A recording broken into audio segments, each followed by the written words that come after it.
여러분 안녕하십니까, 백운기입니다. 선택의 시간이 다가오고 있습니다. D-93 4월 총선거가 이제 93일 남았습니다.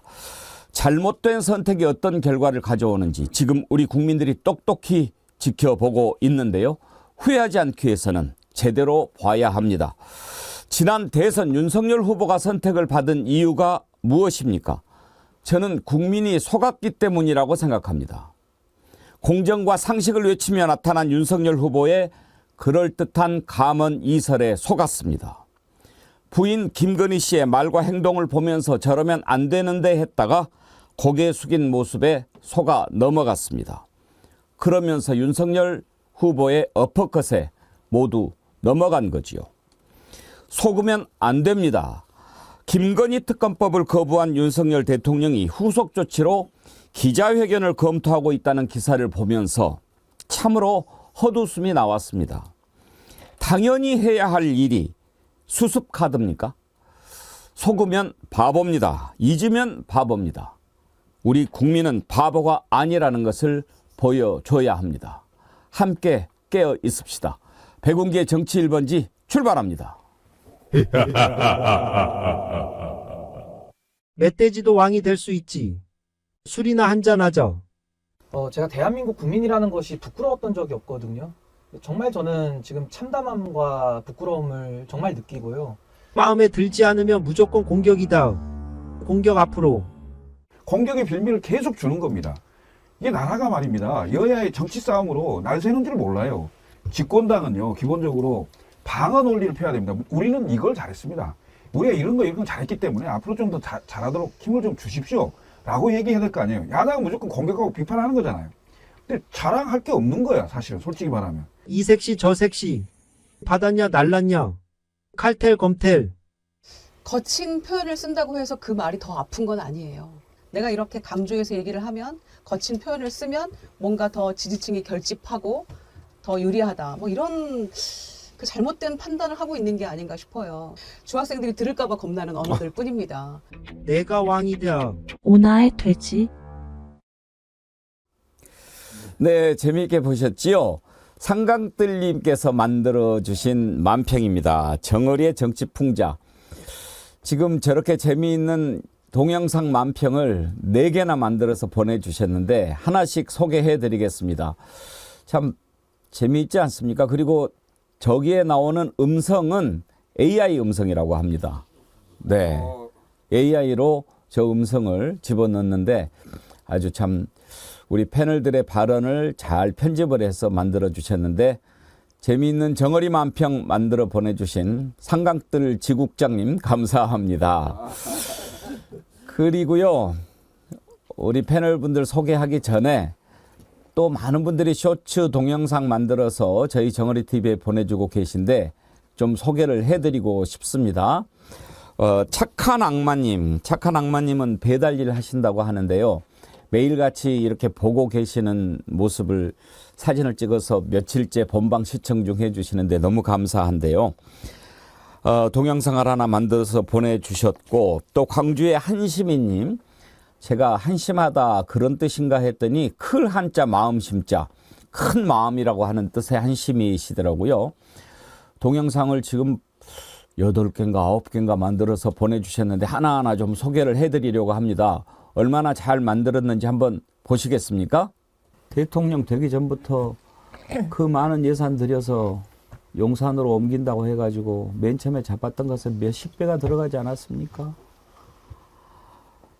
그러면은 좀 국민하고 소통할 줄 알았더니 이렇게 오랫동안 기자회견 안 하는 대통령도 본 적이 없고, 취임 의혹 지금까지 야당 대표 한 번도 안 만나본 이런 대통령이 어떻게 대통령입니까? 그 뒤에 박정희 여러 가지 친인척 비리 엄청 많았지만 본인 스스로 죽었고, 그 뒤에 전두환 노태우 친인척 비리 많았는데 본인들 스스로가 감옥을 가게 된 것이고, 그리고 그 뒤에 김영삼 아들 김현철 사건, 김대중 그 아들 3명의 문제적 상황들, 노무현 대통령 이 자기 자식들을 갖다가 그 검찰 조사받게 하고 감옥에 가게 했었거든요. 저는 이런 걸 볼 때 윤석열 대통령은 역사도 모르고 국민도 모르고 한동훈 비대위원장이 신년사 할 때 그걸 지그시 지켜보는 윤 대통령의 눈길이었어요. 그 장면 혹시 기억나십니까? 안 봤어요. 거의 아들 보는 눈빛이에요. 아들 보는. 저는 윤 대통령이 누군가를 그렇게 쳐다보는 거 처음 봤어요. 그 한번 보세요. 그 인터넷에 찾아보면은. 그러니까 톨이 지금- 볼 때는 그렇게 볼 수 있어요. 톨이라고 그 강아지. 아, 그럼 그게 개를 보는 시각인가요? 아무튼 마치 자식 보는 아주 그 대견하고 흐뭇하다는 표정으로 그 메시지 내는 걸 이렇게 지켜보고 있어요. 결국에 전 두 사람 사이는 그런 거라고 봅니다. 그러니까 두 사람 사이는 무슨 의도적인 차별화나 뭐 정치적 고려나 이런 게 아니고 그냥 세계관이 같아요. 세계관이 같고 사고방식이 같고 논리 뭐 이 다 같습니다. 때문에 저는 윤석열에게 아니 한동훈에게서 윤석열과 다른 무엇을 기대하기 굉장히 어렵다. 원래 그런 사람이 아니다. 예, 우리 패널분들 소개하기 전에 박수 한번 쳐주십시오. 정말 대단하지 않습니까? 프로 솜씨도 있고 참 그 아마추어가 느껴지는 그런 솜씨도 있지만 이렇게 참여해 주시는 여러분들께 진심으로 감사드립니다.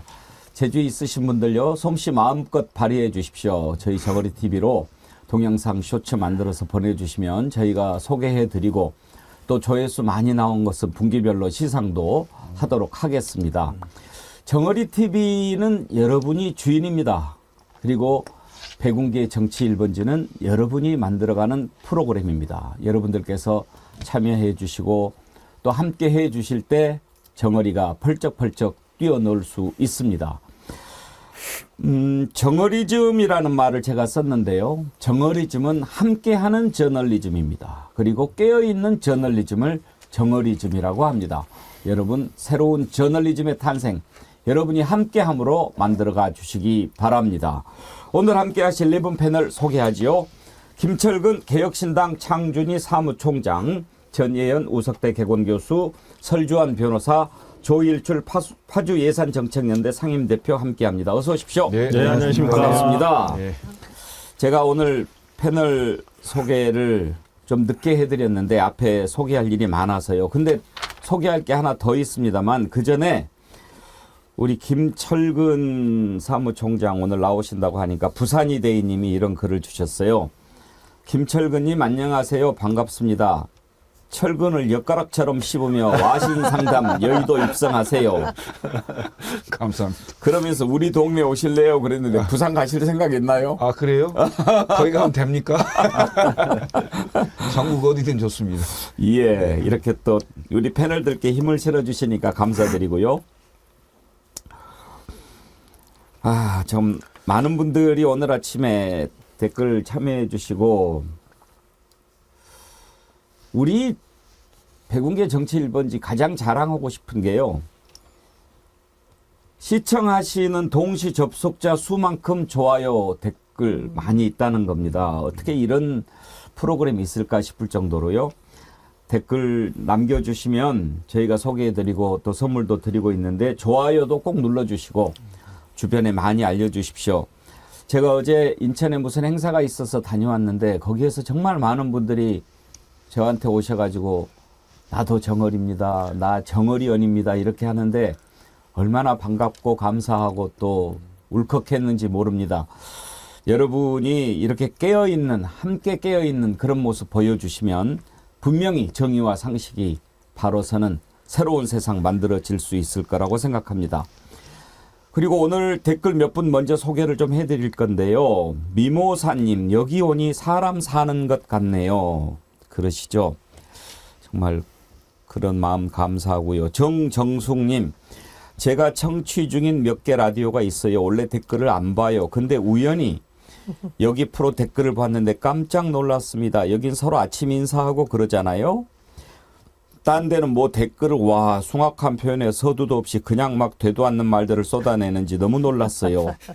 자기와 다름을 그렇게 표현하며 참 세상이 이렇게 변한 건지 원래 그랬던 걸 제가 몰랐던 건지 많이 슬프네요. 예, 품격 있는 대화가 오고 가는 우리 백운계 정치 1번지 댓글방입니다. 여러분들 많이 참여해 주시고요. 소병률 님도 여기는 사람 냄새가 물씬 나는 곳입니다. 그렇게 해주셨고요. 김균도님, 헤어라기 아이디 쓰시는 분인데요. 그전에는 다른 곳에서 본명을 안 썼다가 이제 김균도 본명으로 아이디를 바꿔서 오셨다고 하시면서 글을 주셨는데, 캐비넷 장부에 있는 이름들 모두 국힘당에 이적 입당하겠구만. 아마 오늘 국민의힘에 입당하기로 한 누구를 두고 생각하시는 것 같습니다. 보스 형님 TV, 고등어 TV는 가짜, 정어리 TV가 진짜. 고등어 TV라는 것도 있나요? 예, 함께 해주신 분들 감사드리고요. 이렇게 댓글을 많이 남겨주시니까요. 21도 한라사님께서 아주 귀한 선물을 저희 정어리 TV에 보내주셨습니다. 내일 모레 1월 10일 기류의 김대중이라는 영화가 이제 상영 시작하지 않습니까? 그러면서 이 영화를 모든 사람들이 다 좀 같이 봤으면 좋겠다 그러시면서 기류의 김대중을 볼 수 있는 영화 티켓 18장을 보내주셨습니다. 그래서 저희가 댓글 당첨되신 분들께 이걸 전해드리고 싶은데요. 저희가 지금 디어루시에서 나오는 클렌징 폼 드리고 있지 않습니까? 댓글 당첨되신 분은 저희 홈페이지에 이메일로 주소를 보내주실 때 나는 영화표 받고 싶다, 나는 클렌징 폼 받고 싶다 얘기를 해주시면 저희가 거기에 맞춰서 보내드리도록 하겠습니다. 오늘 월요일인데 좀 서설이 길어서 죄송합니다. 여러분 이해해 주십시오. 제가 오늘 아침에 너무 여러분들 댓글 보고 힘이 나서 좀 늦었습니다. 오늘은 좀 특집성으로 백운기의 정치 1번지 꾸미려고 합니다. 오프닝 때 제가 말씀드렸는데 이제 선택의 시간이 다가오고 있는데요. 우리 국민들 정말 깨어 있어야 한다 하는 그런 절박한 마음이 지난 주말 들었습니다. 그래서 오늘 우리 국민은 속았습니다 라는 주제로 한번 프로그램을 구성을 해봤습니다. 자, 하나 둘 따져보려고 합니다. 김건희 특검법 그리고 대장동 50억 클럽 특검법 통과가 됐지요. 이걸 정부로 넘겼습니다. 넘기자마자 그 다음날 새벽같이 국무회의를 소집해서 참석하지 않는 사람들 사유까지 내게 하고 국무회의를 열어서 특검법 거부 의결했습니다. 그러자마자 또 대통령이 거부권을 행사했는데요. 이제 다시 국회로 넘어왔습니다. 일단 민주당은 권한쟁의 심판 청구 소송을 준비하고 있습니다. 이걸 두고 국민의힘 바로 재의결하자라고 하는데 민주당의 속셈 또 국민의힘의 수싸움 국민들 모르지 않습니다. 이게 지금 그대로 제의를 하게 되면 3분의 2가 되지 않아서 그냥 폐기될 것 뻔하지 않습니까? 그런데 이제 공천이 다가오고 분명히 공천에서 탈락한 국민의힘 일부 이탈표도 합친다면 국민이 바라는 대로 특검법 통과될 수 있을 거다 이런 계산하고 있는 것 같습니다. 그런 것도 한번 따져보겠지만 오늘 우리는 이런 상황이 어떻게 오게 됐는가를 한번 생각해 보려고 합니다. 지난 대선 때 왜 국민들이 윤석열 후보를 선택했습니까? 그가 쏟아냈던 말들에 현혹돼서 속아서 그랬다 생각합니다. 먼저 특검과 관련해서 이번에 거부권을 행사했는데요. 대선 후보 때 국민의힘에서 대장동 특검을 하자고 했습니다. 그때 윤석열 후보가 뭐라고 얘기했는지 한번 들어보실까요? 떳떳하면 사정기관 통해서 권력자도 조사받고 측근도 조사받고 하는 것이지 특검을 왜 거부합니까? 죄 졌으니까 거부하는 겁니다. 대장동 특검 하자고 그러니까 제가 대학원 중수부 과장할 때 10년, 11년 전에 했던 그 사건에 무슨 고발 사주까지 끼워넣어서 하자고 해서 저는 하라 그랬습니다. 왜냐? 걸릴 게 없으니까. 근데 이 사람들은 왜 안 합니까? 진상을 밝히고 조사를 하면 감옥에 가기 때문에 못하는 겁니다. 예, 자, 박수를 막 치고 그랬네요. 전혜영 교수님, 저 때만 해도 이런 상황이 올 거라고는 상상도 못 했겠지요? 그렇죠. 그래서 제가 다시 한번 읽어드리겠습니다. 윤석열 대통령님 특검을 왜 거부합니까? 혹시 김건희 여사가 죄지었으니까 거부하는 겁니까? 진상을 밝히고 조사를 하면 김건희 여사 감옥에 가기 때문에 못 가는 겁니까? 많은 국민들이 이 질문을 다시 대통령에게 돌려드리고 있습니다. 대통령이 이 부분에 대해서 거부권 행사하실 게 아니라 제대로 본인이 했던 주장대로 특검 거부권 지금 넘어왔는데 그렇게 하지 마시고 국민의 여론조사에 따른 민심에 맞춰서 그리고 공정과 상식에 맞게 해야 되는 거죠. 그리고 제가 따져보니까 윤석열 대통령이 기록 전문가입니다. 한 5관원 정도 되시는 것 같아요. 첫 번째로 현직 대통령 중에 처음으로 가족 관련한 특검을 거부한 대통령이라는 초유의 기록. 두 번째, 취임 후 8개월 만에, 취임 후에 8개 법안의 거부권을 행사를 했습니다. 민주화 이후에 단기간에 최다 기록 세웠고요. 세 번째로 우리 또 따져보겠지만 신년 기자회견 안 하고 계속 질질 끄는 대통령이라는 기록. 네 번째, 야당 대표를 이렇게 안 만난 대통령. 다섯 번째, 당대표 양두구육이라는 말 듣고 젊은 당대표와 달고나 먹으면서 선거운동 하더니 정작 집권하니까 쫓아낸 것 아니냐는 논란에 휘말린 것. 육가당인가요? 여사님이 해외 순방 중에 명품 쇼핑 논란으로 해외 언론에 나온 더 많은 말하자면 끝이 없습니다. 요솔로부터 어쨌든 5관왕 6관왕인데 더 이상 역관왕 기록 안 세우시려면 일단 특검 법안부터 더 이상 거부하지 마시고 진행되도록 하셨으면 합니다. 정치는 말로 하는 거죠. 그리고 정치인의 말은 항상 역사가 됩니다. 특검을 왜 거부합니까? 죄 지었으니까 거부하는 겁니다. 감옥에 가기 때문에 못하는 겁니다. 본인이 그렇게 얘기했습니다. 그래놓고 이제 와서 특검을 거부하면 그때 본인이 얘기했던 말 그대로 돌아가게 되는 겁니다. 우리가 그런 일들을 많이 겪었어요. 조국 사태 때 자식과 부모 간의 관계 이야기하지 않았습니까? 그걸 그대로 돌려받은 사람이 이동관입니다. 예. 자식은 부모는 자식의 거울이다. 그런 이야기 했던가요? 본인을 돌아봐야 합니다. 그런데 문제는 그런 것에 속았다는 데 있습니다. 몰랐으니까요. 김철근 총장님 속았지요? 정말 죄송합니다. 단디 속았지요? 예, 당시에는 대통령 후보가 국민의힘의 그 후보였고 저는 당시에 당대표실의 정무실장을 했기 때문에 자당의 후보를 당선시키기 위해서 정말 열심히 노력한 결과인데 이 결과가 국민들을 이렇게 힘들게 할 줄은 꿈에도 생각 못했습니다. 정말 죄송하게 생각합니다. 자, 정치인은 저는 기본적으로 말이 첫 번째는 국민 공감 능력이 있고 공감이 있어야 된다고 생각합니다. 두 번째는 지속적으로 같은 얘기를 해야 됩니다. 세 번째는 똑같이 일관성 있게 얘기를 해야 된다 이런 생각을 드는데요. 지금 윤석열 대통령이 2021년 12월 29일 날 한 발언을 되짚어 보면 국민 누구도 전혀 공감할 수도 없고 그다음에 시와 때에 따라서 말을 바꾸는 사람이구나 라는 걸 그대로 증명하는 거죠. 그다음에 더군다나 역대 대통령들이 자식들 문제, 그다음에 측근들 문제 전부 당대의 검찰 조사나 특검을 통해서 수사를 다 했고 감옥을 갔습니다.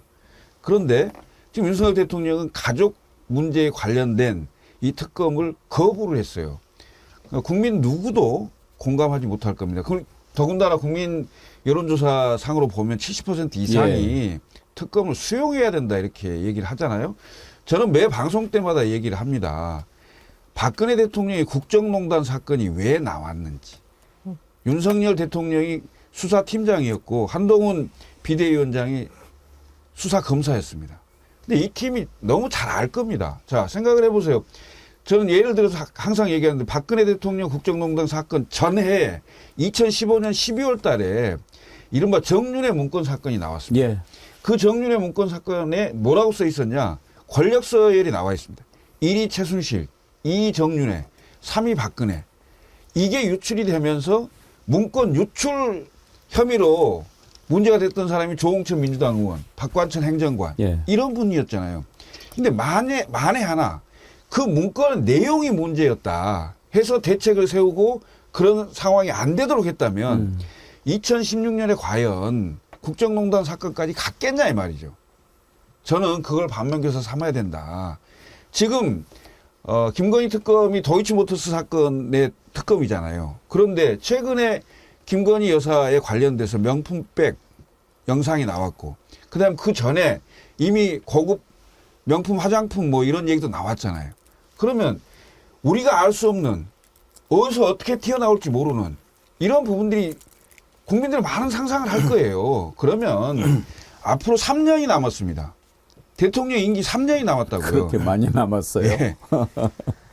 저는 이 3년의 기간에 적어도 국민을 조금이라도 안심시킬 수 있다면, 그럴 생각이 있다면 당연히 수용하고 지금이라도 받아야 됩니다. 물론 법적으로는 이미 국회에 넘어와 있습니다만 예. 국회 재의결하세요. 양심에 따라 투표하십시오. 조일출 대표님, 예. 이제 김건희 예산도 올해 한번 우리가 좀 이따가 들여다 볼 텐데 이번에 특검법안 거부한 것은 본인이 했던 말도 있지만 뭐 저는 그 부분에 주목했어요. 그때 이제 대통령실에서 비서실장이 특검을 하게 되면 뭐 이러한 문제가 생기고 허위를 뭐 전달하고 막 이렇게 할 거다라고 예단을 하면서 발언하는 거를 듣고 예. 아니 자기 대통령이 특검 출신 아니었나 그런 생각이 들어요. 그러면 윤석열 대통령이 특검 시절에 그렇게 했다는 고백밖에 안 되는 거 아닙니까? 맞습니다. 정확하게 지적해 주셨는데요. 그러니까 우리나라에서 가장 보수적인, 그러니까 여론조사 기관 중에 하나가 갤럽 아닙니까? 갤럽에서 조사조차도 국민의 65%가 특검을 수용해야 된다는 그런 결과가 있었죠. 그런데 그럼에도 불구하고 현직 대통령이 이걸 왜 강력하게 이 특검을 거부하는 이유가 뭐겠습니까? 본인이 평생 동안 검사를 해왔고 더군다나 특검도 하지 않았습니까? 그리고 그 특검을 하게 되면 어찌됐건 간에 뭔가 성과를 내야 되는 거죠. 그래서 소위 말한 박근혜 때 최순실이란 그 경제 공동체라는 논리도 만들어낸 사람이 결국은 또 지금의 윤석열 대통령이거든요. 그렇다면 특검이 진행이 되면 하물며 와이프지 않습니까? 우리 김건희 씨는. 이러한 부분을 누구보다도 본인이 더 잘 알고 있는 것이죠. 그러니까 강력하게 이 특검에 대해서 거부를 할 수밖에 없는 것입니다. 설주환 변호사님. 네. 특검을 거부를 할 거다라고 예상은 했지만 그래도 이제 우리 국민들이 생각했을 때 본인 문제인데 거부하는 것 좀 쉽지 않을 거야 이런 생각도 좀 했거든요. 네. 그러면 특검 법안이 넘어오면 뭐 대책회의를 한다든지 뭘 좀 고민을 하는 그런 모습을 보여야 그게 상식에 맞지. 넘어오기도 전에 대통령실 수석인가 대변인인가 홍보수석. 홍보수석이 네. 이야기했나요? 네. 우리 거부할 거야. 그렇게 이야기하는 걸 보고 저건 얼굴에 철판을 깔아도 보통이 아니다 싶더라고요. 그러니까 대책회의는 이미 했던 것 같아요. 지난 크리스마스 때 연휴 때 아마 그 당정대에서 모여가지고 이거에 대한 특검법 거부 어떤 대처를 하겠다라는 것을 방안이 나왔잖아요. 뭐 거부하기로 하겠다. 근데 저는 그때 당하고 정부는 그렇다 치는데 대통령실은 그렇다 치는데 왜 국무총리가 가가지고 그 특검법에 대해서 논의를 하는지는 이해가 안 되더라고요. 이게 뭐 정부에 대한 어떤 내용이 아니라 그냥 온전히 대통령의 배우자에 대해서만 하는 것이거든요. 근데 그걸 왜 국무총리가 한덕수 국무총리가 뭐 말도 안 하셨을 것 같긴 한데 그냥 거부하자고 하면 그냥 그렇게 하겠다라고만 얘기했을 텐데 굳이 그걸 당정대 회의를 휴가 기간에 할 필요가 있었을까라는 생각도 좀 들고요. 일단은 저는 상당히 그 아까 말씀하신 부분 중에서 홍보수석이 즉각이라는 단어를 넣었어요. 네. 즉각이란 말 너무 무례하다고요. 국민을 굉장히 무시하는 거예요.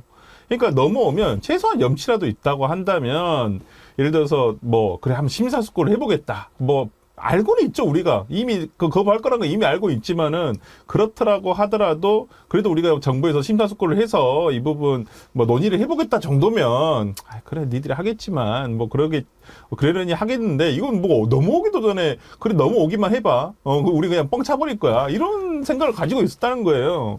뭐 행동도 마찬가지였고요. 뭐 원래 국무회의는 화요일날 여는 게 맞습니다. 원래 정기적으로는 국무회의를 화요일날 오전에 엽니다마는 뭐 오후에도 열겠다 뭐 이렇게 하고 그러더니 이제 좀 늦어졌잖아요. 예. 이게 그게 늦어진 것도 별 문제가 아니라 보니까 김진표 의장 국회가 연말 연초에 쉬고 또 그걸 법안을 다 정리해가지고 이제 이송을 하는데 좀 시간이 그냥 형식적으로 걸렸을 뿐인데도 불구하고 어떤 보도가 나왔냐면 야, 왜 안 보내냐? 빨리 보내라고 우리 발로 차버릴 테니까 이런 보도가 나왔어요. 1월 초 정도에.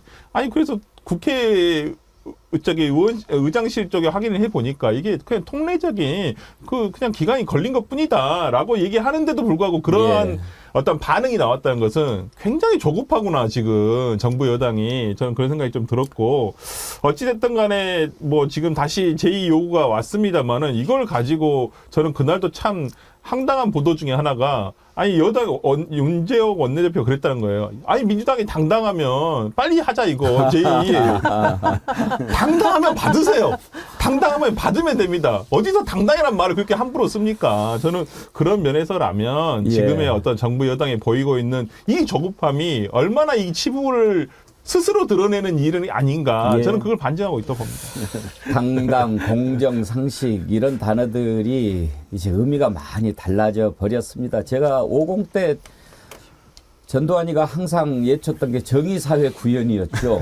도대체 저놈의 정의는 무슨 정의인가 그런 생각을 많이 했는데, 자, 저렇게 특검을 왜 거부하냐, 거부하는 사람이 범인이다 이런 얘기 할 때만 해도 그래, 특검 출신이고 정말 뭐 나는 사람에 충성하지 않는다 그런 사람이니까 대통령 되면 똑바로 하겠지 그런 기대 가졌던 것 아닙니까? 찍으신 분들. 예, 속았습니다. 또 하나 어떤 것에 속았는지 한번 짚어보겠습니다. 이번에요, 특검법안이 정부로 이송이 됐는데 특검법안 넘어오기 전에 대통령실 수석이 즉각 거부할 거다 그렇게 얘기했죠. 그런데 그 거부권 행사하겠다라는 얘기를 누가 했습니까? 대통령 비서실장이 했습니다. 그러면서 저는 정말 놀란 게요, 대통령 비서실장이 대통령의 입장을 밝히겠습니다가 아닙니다. 그걸 잘 보셔야 합니다. 대통령실의 입장입니다. 아니, 대통령이 거부권을 행사하면 대통령의 뜻을 밝혀야지 대통령실의 입장이라뇨. 그거는 안 됩니다. 그리고 지난번 강서구청장 보궐선거 참패했지요. 그때도 대통령 여러분 본 적 있습니까? 대통령이 나와서 국민은 늘 옳다 얘기하지 않았습니다. 김은혜 홍보수석이 그때 당시 국민은 언제나 무조건 늘 옳다라고 얘기를 하셨습니다라고 했는데, 그랬는지 안 그랬는지 직접 안 들으니 알 수가 있어야죠. 이런 일들은 뭘 속인 건지 아십니까? 후보 시절에 그렇게 얘기했습니다. 당선자 때 그랬던가요? 참모 뒤에 숨지 않겠다. 맞아요. 당선 인사 때 그런 것 같습니다. 한번 들어보시죠. 의회와 소통하고 야당과 협치하겠습니다. 국정 현안을 놓고 국민들과 진솔하게 소통하겠습니다. 참모 뒤에 숨지 않고 정부의 잘못은 솔직하게 고백하겠습니다. 현실적인 어려움은 솔직하게 털어놓고 국민 여러분께 이해를 구하겠습니다. 자, 저렇게 얘기를 했습니다. 그랬는데 강서구청장 보궐선거 끝나고 김은혜 수석이 뭐라고 얘기했는지 그것도 한번 들어봅시다. 윤석열 대통령은 이에 앞서서 오늘 오전 참모들과 함께한 회의에서 국민은 늘 무조건 옳다. 어떠한 비판에도 변명을 해서는 안 된다. 우리가 민생 현장으로 더 들어가서 챙겨야 한다고 당부했습니다. 김철근 총장님, 참모 뒤에 숨지 않겠다면서요. 숨어 있네요, 보니까. 저게 뭡니까? 이게 지금 그 2022년 3월 10일이면 3월 9일 날 선거가 대통령 있었으니까. 끝났고요. 예. 당선자가 확정된 직후에 아마 네. 한 연설인 것 같아요. 그때의 그런 초심이 1년 6개월 뒤에 본인은 얼굴도 없고 홍보수석이라는 참모가 나와서 얘기를 했어요. 저는 용산으로 일단 왜 옮겼는지, 그러니까 그러니까 지금 청와대 자리에서 그 국민들하고 소통이 잘 안 되고 뭐 이런 것들을 얘기를 하면서 거액의 돈을 세금을 들여서 용산을 옮겼잖아요. 옮기고 나서 도스태핑을 한동안 하더니 도스태핑 지금 안 한 지가 1년이 넘었잖아요. 이런 상황에서 과거에 역대 어떤 대통령보다도 국민과의 소통이 없습니다. 그리고 직접적인 소통은 말할 것도 없고 언론을 통해서 간접적인 소통도 하지 않습니다. 도대체 이게 대통령, 그러니까 대한민국 헌법과 법률이 정하는 대통령으로서의 그 뭐랄까 정치행위 아니면 그 행정행위 이걸 하고 있는지 의문이 들어요. 본인 스스로 거의 조선시대 왕인 것처럼 생각하고 있는 건 아닌지 이런 생각이 들 정도입니다. 그렇지 않아요? 왕. 예? 손바닥에 왕자가 예. 예. 하나 쏘을 걸 그랬습니다. 예? 조일철 대표님. 예. 지금 우리 김철근 총장님이 초심을 잃어버렸다 그렇게 얘기했는데 과연 초심을 잃어버린 것인지 아니면 아예 처음부터 작정하고 사기친 건지 궁금해요. 이게 바뀌겠습니까? 초심 자체가 원래 처음부터가 지금의 어떤 절대 군주처럼 행사하고 있는 이 모습이 제가 방금 전에도 우리 홍보수석이 민생, 현장 이런 멘트를 했거든요. 그런데 보니까 우리 윤석열 대통령이 지금 신년 업무보고를 받으면서도 거의 카피가 민생, 현장, 소통이더라고요. 예. 근데 우리 대한민국의 지금 경제 규모는 13위거든요. 인도네시아 바로 위의 수준입니다. 인도네시아가 14위고. 그리고 무역 수준은 세계 200위입니다. 북한이 100위고요. 2017년 문재인 정부 때 5위였는데요. 그리고 정말 국민들이 꼭 아셔야 될 게 뭐냐면 지금 세계가 경제 불황으로 알고 있는데 그렇지 않습니다. 세계 평균 경제 성장률이 3%거든요. 그런데 우리는 1.4%입니다. 가장 저성장 늪에 빠졌다는 일본조차도 1.7%입니다. 그렇다면 우리 경제가 이렇게 어렵거든요. 그런데 하물며 예산을 좀 풀어서 마중물 역할 좀 하고 민생 좀 살리자는데 대기업들 감세하고 초부자들만 감세해줘서 59조 원 세수 펑크 중에 43조 원이 법인세하고 소득세입니다. 그러면서 과연 민생을 논할 수 있는 것이냐 이거죠. 이 청와대, 그러니까 지금 용산인 거죠. 윤석열 대통령하고 용산은 오로지 본인의 와이프, 중대범죄 감축이 또 그거 막기에 모든 걸 올인하고 있는 것이죠. 민생이 아니라. 국민이 속아서 잘못 선택한 결과가 어떤 것인지 지금 우리가 그대로 보고 있습니다. 또 뭐라고 얘기했는지 하나 더 들어볼까요? 지금 기자회견이라고 하는 것을 하지를 않지 않습니까? 이런 대통령 일찍이 없었습니다. 그런데요, 그때 당선되고 나서 그런 얘기 했었죠. 언론 앞에 자주 서겠다고요. 그것도 들어볼까요? 우리 기자 여러분들과 간담회를 자주 갖겠습니다. 네. 박수 한번 나와야 되는 거 아니에요? 언론 앞에 자주 서겠습니다. 네. 좋은 질문을 많이 제게 던져주십시오. 네. 그 국민과의 그 대통령으로서의 소통 문제는 어쨌든 우리 언론을 통해서 소통할 수밖에 없지 않겠습니까? 제가 자주 여러분들 앞에 서겠습니다. 네. 네. 저렇게 얘기했던 대통령입니다. 윤석열 대통령이요, 취임 100일 2022년 8월 이후에 기자들하고 이렇게 질의응답하는 걸 한 적이 없습니다. 그냥 기자들 불러가지고 밥 먹으면서 일방적으로 얘기하거나 갑자기 기자실 가가지고 커피가 맛있네 없네. 이게 국민들이 보여줄 모습인지 저는 정말 의아하고요. 가만히 생각해 보면은 본인이 먼저 소통하겠다고 그랬어요. 그 난리 치면서 청와대 이전 왜 했습니까? 구중궁궐안에 있지 않고 나와서 국민들의 쓴소리도 듣겠다고 그 난리 치더니 쏙 들어갔어요. 도어 스태핑 하라고 요구한 적 없습니다. 오히려 원로들은 김대중 정도 대통령 정도의 정치 결론이 쌓인 다음에 그건 일밀답이 가능한 거지. 정치 초보인 대통령 좀 이따 하셔도 된다라는 의견을 전달한 것을 알고 있는데 본인이 직접 기자들하고 소통하면서 도어 스태핑 하겠다니 그것도 언제부턴가 없어졌습니다. 그러니까 이게 지금 윤석열 대통령이 후보 시절이나 당선인 시절에 했던 말을 돌아보면 지금 완전히 거짓말하고 있는 거죠.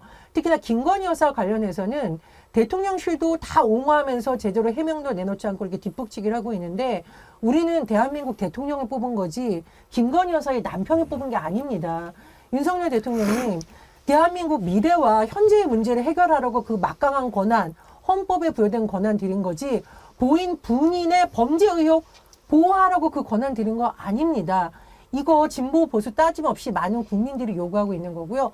또 하나 소통의 기본은 국민의 여론을 청취해서 거기에 따르는 건데 대다수 여론조사에서 김건희 특검 법안에 대해서 대통령 거부권 행사하면 안 된다고 60%에서 70%까지 여론 나오고 있습니다. 우리들 말 듣기 싫으시면 여론조사 통계라도 꼭 다시 한번 보시기 바랍니다. 국민과 소통하겠다고 청와대 나온 거니까 이렇게 소통 안 할 거면 일단 청와대로 다시 돌아가는 것이 일단은 급선무라고 생각하고요. 그렇습니다. 제가 오늘 아침에 한 신문 기사 제목을 보고 약간 이건 썩소를 넘어서서 좀 화가 나던데요. 후속 카드를 놓고 고심을 한다는 거예요. 그러면서 기자회견 카드를 검토하고 있다라고 하길래 이건 무슨 소린가? 아니 기자회견이 수습 카드입니까? 우리 전현 교수님 기자 출신이시니까 헬렌 토마스라고 백악관의 그 전설, 그렇죠. 예, 그분 잘 아시잖아요. 백악관 기자실에 헬렌 토마스 이제 세상을 떠났습니다만 항상 맨 앞줄에 앉아가지고 그 미국이라고 하는 민주주의 국가에서 헬렌 토마스가 맨 먼저 질문해야 기자들의 질문이 시작이 됐지요. 그 헬렌 토마스가 뭐라고 얘기했냐면 미디어는 대의민주주의의 핵심이며 대통령 기자회견은 그것의 가장 뚜렷한 증거다. 이런 얘기를 했어요. 기자회견을 안 하는 대통령은 대의민주주의를 포기한 거 아닙니까? 아, 그렇습니다. 저도 기자 시절하면서 진짜 이렇게 전무후무한 사태를 보고 있는데 많은 대통령들이 그래도 신년에는 기자회견을 했어요. 그래서 신년 구상을 밝히기도 하고 쓴소리에 대한 답변을 하기도 했는데 윤석열 대통령은 지금 이제 초유의 기록을 세우고 있는 거고요. 제가 사실은 이제 많은 대선 후보들을 취재하면서 느낀 건데 대선 후보들이 기자들의 질문에 대해서 기분이 나빠도 적었다가 이렇게 답변을 하거나 그래도 하려고 노력을 하는데 윤석열 대통령은 지금 후보도 아닌 대한민국의 지도자란 말입니다. 그러면은 국민을 대신해서 언론이 질문하면 당연히 답변을 해야 됩니다. 그리고 제가 좀 불가피하게 우리가 이제 영부인이라고 부르는 대통령의 배우자와 관련해서 좀 설명을 드리자면 제가 이제 이 사람을 절대 칭찬하려는 게 아니에요. 이명박 정부 초기 때 어떤 행사가 있었냐면 당시 김유동 여사가 언론사별로 여기자들을 한 명씩 불러서 식사를 하는 자리가 있었습니다. 청와대에서. 근데 그때 어떤 질문 나왔느냐. 당시에 그 자리에 배석한 김은혜 대변인이 얼굴이 하얘질 정도로 친인척 돈 받았다는 뭐 논란이 있는데 어떻게 생각을 하냐. 막 이런 거 물어봤었어요. 막 저지를 청와대에서 할 것 같았지만 저지를 잘 못했고 심지어 뭐 그런 것까지 다 물어보고 그 자리에 나중에 이명박 대통령이 왔습니다. 잘했다는 게 아니라 적어도 언론을 대하는 데 있어서 이명박 박근혜 정부보다 더한 정부가 나올 거라고 저는 상상을 해본 적이 없는데 상상을 초월한 형태가 되고 있다라고 생각을 합니다. 그리고 언론의 문제도 있지만 이렇게 저희 KBS 사태를 보시면 알겠지만 갑자기 뭐 프로그램이 폐지되고 일부 PD들은 본인이 원하지도 않은 부서로 전출되고 저같이 출연했던 많은 분들이 지금 다 출연하지 못하고 이런 사태를 보면서 제가 지금 이제 어이가 없어서 그런 건 재미가 없는 것이 아니고요. 제가 기자 경력이 한 15년 정도 되는 것 같은데요. 늘 말하건대 우리 기자들끼리 또는 기자 출신들을 위해서 이런 얘기를 합니다. 이명박 박근혜보다 더한 사람이 나올 줄 몰랐다. 혹시 우리가 취재를 직접 하지 못했던 전두환 시절보다 더한 때로 돌아가는 것 아니냐 그런 얘기 많이 합니다. 저는 그때를 겪어봤는데 더해요. 더합니다. 그때는 눈치라도 봤어요. 근데 이제는 눈치를 안 봅니다. 왜 그런가? 그러니까 이제 착각하고 있는 것 같아요. 군부 독재는 확실하게 이거는 불법으로 권력을 찬탈한 거라고 생각하니까 자기들이 눈치를 봤는데 지금 이 검찰 독재 정권은 우리는 합법적으로 권력을 쟁취했다. 그렇기 때문에 뭐 우리는 잘못한 게 없다. 이런 생각을 하고 있는 게 아닌가 싶은데요. 권력을 어떤 식으로 가져갔는가 하는 것보다 더 중요한 것은 그 권력을 어떻게 행사하느냐 이거거든요. 권력을 행사하는 방식을 놓고 독재다 아니다. 이렇게 따지는 거지. 권력을 잡을 때 썼던 그 방식에 대한 논란은 얘기할 가치조차도 없는 것이죠. 그러니까 우리가 기억하고 있는 세계 최대의 파시스트가 히틀러 아닙니까? 예. 히틀러도 합법적인 선거에 선출된 그렇죠. 수상이었죠. 지금 제가 보기에는 윤석열 대통령이 대의민주주의를 원칙을 뭐 하나도 지키는 게 없는 건데 사실은 헌법 위반이에요. 헌법 1조 1항에 대한민국 민주공화국이고 대한민국의 주권은 국민에게 있고 모든 권력은 국민으로부터 나온다. 이건데 조선시대 같으면 국민이 왕입니다. 국민이 그러니까 영의정 같은 거예요, 대통령은. 예? 그렇죠. 그러면 영의정이 뭔가 일을 했잖아요. 그럼 왕에게 보고해야 되잖아요. 지금의 대통령은 국민에게 보고할 의무가 있는 거예요. 그다음에 국민에게 설명할 의무가 있는 맞습니다. 거예요. 왜? 주권자가 국민이니까. 예? 국민이 왕이거든요. 예? 왕을 그렇게 모시면 영의정은 당장 아웃되는 거 아니에요? 쫓아야죠. 예. 예. 저는 그런 점에서 본다면 지금 윤석열 대통령이 착각을 해도 너무 심하게 착각하고 있는 게 아닌가 이런 생각이 좀 들고요. 도대체 어떤 분의 말씀을 듣고 이 국정을 운영하고 있는지 예. 제가 보기엔 좀 상상이 되긴 하는데 말입니다. 저는 좀 그거라도 알고 죽었으면 좋겠어요.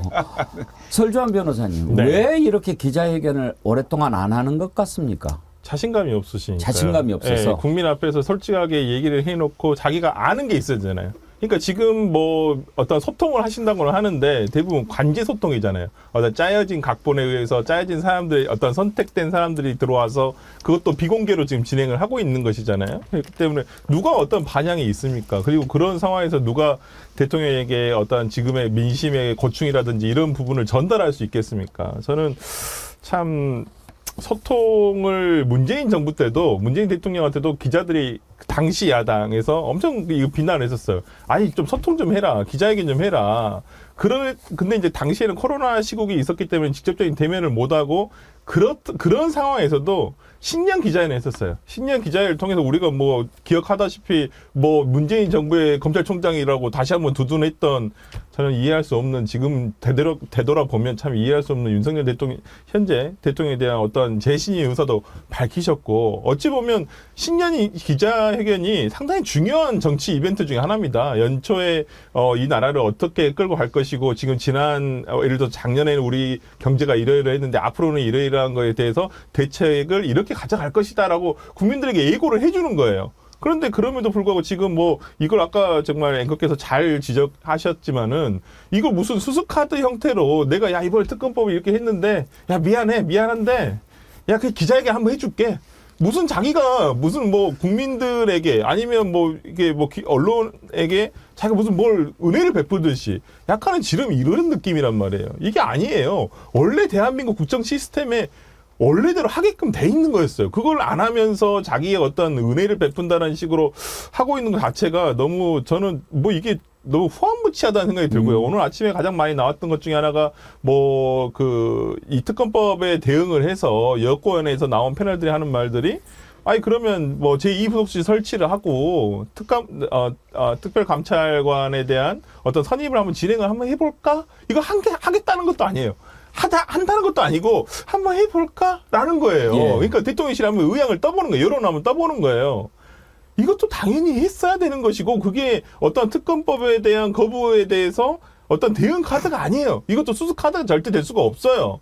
그럼에도 불구하고 어제 나온 정말 기가 막힌 제목은 뭐였냐면 국민 대다수가 원하면 제2부속 설치를 예. 검토해 보겠다라는 거예요. 국민 대다수가 원하는 건 특검법을 수용하라는 거예요. 아니 그런 간단한 걸 왜 모른 척하면서 이걸 부속실 설치를 제2부속 설치를 하겠다는 것이 국민의 뜻이 마치 국민들이 많이 바라니까 내가 해줄게 약간 이런 식이 된다는 게 글쎄요 정말 귀를 닫고 눈을 닫으시는 게 예전에는 우리가 뭐 박근혜 정부 때는 뭐 십상시라 해가지고 정말 대통령의 측근들이 눈을 가리고 귀를 막는 것이 아닌가라는 생각이 좀 들었습니다만은 지금 오히려 대통령 스스로가 눈을 감고 귀를 스스로 막는 것이 아닌가라는 생각이 좀 듭니다. 자신이 없어서 기자회견을 못하는 것 같다라고 말씀하셨는데 일리가 있습니다. 그럴 것 같기도 하고요. 저는 정말 국민 속인 게 탄로날까 봐 못하는 건 아닐까 그런 생각도 듭니다. 제가 보기에는 기자회견 안 할 수도 있어요. 안 할 것 같아요. 왜냐하면 지금 잠깐 뭐 속보 비슷하게 들어온 예. 게 있는데 모 유튜브에서 또 김건희 여사 녹취록을 깠어요. 근데 그 내용이 좀 심각한 것 같아요. 이번에? 예.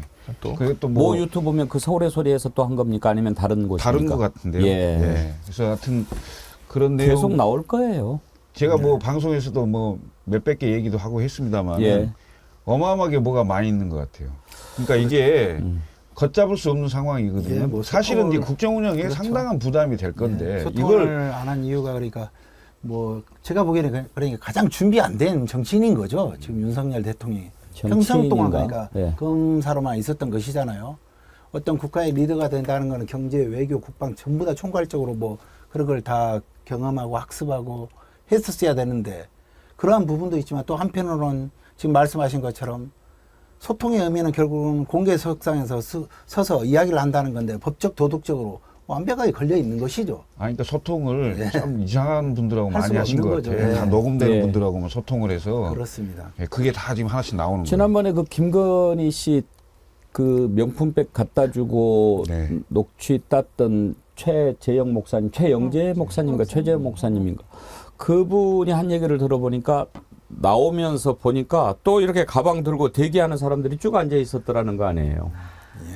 그러니까 저는 되게 요즘에 뭐 어떤 그 보수 언론에서 사설로서 그 얘기를 했잖아요. 사저로 보내서 좀 자숙하는 모습을 보여주는 게 어떻겠느냐라고 했는데 사저로 보내면 그 짓거리를 또 그냥 아예 대놓고 하겠다는 거예요. 오히려. 그 받았던 데가 사저예요. 사저예요. 거기가 그 사저 밑에 있는 도이치모터 거기 뭐 그 코바나 콘텐츠 사무실이에요. 근데 사저로 거기를 보내서 그럼 아예 이제는 대놓고 받게 하겠다. 와, 저는 그래서 참 처참하다. 아니 그냥 가만히 청와대에 있었으면 누가 출입을 하고 누가 들어가고 나오는 게 다 기록이 되잖아요. 그걸 또 기록을 안 하면 그건 또 최순실 사태처럼 우리가 봤다시피 정말 국정농단의 어떤 단초가 되는 것이고 거기서 예방을 하자는 것인데 오히려 사저로 보내면 누가 왔다 갔다 하는지도 모를 것이고 오히려 정말 더 줄을 서겠죠. 김건희 씨 녹취가 또 뭐 나왔다고 그러는데 어떤 건지 참 궁금합니다만은 우리가 또 속은 게 바로 그거 아니었습니까? 김건희 씨 이런 문제 터질걸요. 저는 진작에 알았습니다, 솔직히. 우리가 그 기자 생활을 오래 하면서 이렇게 촉이라는 게 좀 있거든요. 그 사람의 눈빛, 행동, 목소리 이런 걸 들으면 아, 저 사람 얘기하는 게 참 진실에 가깝다 하는 게 있고 저건 아닌데 이런 게 있거든요. 그런데 그때 서울의 소리 이명수 기자인가요? 그 전화하는 내용을 제가 듣고 일단 이 사람은 기본적으로 사고방식, 인식이 매우 잘못되어 있는 사람이구나 그런 생각을 했습니다. 그러니까 지금 대통령도 대통령 자리에 대한 인식이 참 전무한데 김건희 씨는 내가 대통령 부인이 될 수 있다. 그러면 대통령 부인이 되면 어떤 일을 해야 된다라고 하는 인식 자체가 완전히 망가져 있더라고요. 그리고 마치 내가 정권을 잡으면 이런 식으로 이야기해서 그 정권을 잡는 주체가 자기인 것처럼 또 그렇게 이야기하지 않았습니까? 그리고 말하기가 천박하기가 이럴 데 없어요. 뭐 오빠라고 그랬다가 아니 그래도 그때 당시에 대통령 부인은 아니지만 검찰총장 했던 사람 와이프 아니었나요? 그런데 말이야 뭐 오빠하고 뭐 돈 줄게 뭐 와서 하자 뭐 가면 뭐 어째 그리고 나 가면은 너네들 몇 명은 완전히 뭐 절단 날 거야 이런 얘기하는 걸 보고 저건 어디 있죠? 장바닥에서 뭐 하는 사람도 저렇게 하지 않거든요. 저는 사실 이 얘기를 조금 드리고 싶은데요. 제가 정치부 기자로 일을 하든 어떤 일을 하든 들은 가장 충격적인 발언 중에 하나가 김건희 여사가 그 기자하고 통화 내용이 녹취된 내용 중에서 미투는 돈을 안 줘서 터진 거다. 저는 정말 경악을 했고 이 정도면 후보가 사퇴해야 되는 거 아니야 생각이 들었습니다. 이거 전 세계 어떤 대선 후보가 민주화 시대 이후 이런 말을 합니까? 조선 시대나 궁예도 할 수 없는 발언을 김건희 여사가 했습니다.